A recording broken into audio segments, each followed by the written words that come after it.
Sme na juhu Costa del Sol, ale jazdili sme iba hodinu a 20 minút od letiska z Malagy a dostali sme sa do takéhoto prekrásneho zeleného prostredia. Sme v Alcaidesa, čo je blízko Sotogrande. A tuto v prekrásnom prostredí vyrastie nový špičkový projekt Metrovacesi a naozaj to budú veľké byty, veľké apartmány s veľkými terasami a samozrejme projekt bude obsahovať všetko možné, čo potrebujete od fitka až po clubhouse. Takže naozaj, čo sa týka cena výkon, naozaj je to vynikajúce a keďže sme trošku ako vyššie, tak tým pádom aj tie výhľady budú zo všetkých tých podlaží naozaj dýchberúce. Takže odporúčam pozrieť si to.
Dneska je 1. december a je trošku zamračené, ale možno, že aj vy vidíte za Gibraltárom druhý kontinent, Afriku.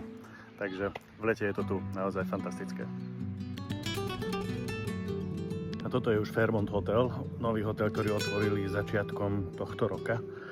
Jasný signál, že od tohto regiónu nie iba ja očakávam veľmi veľa.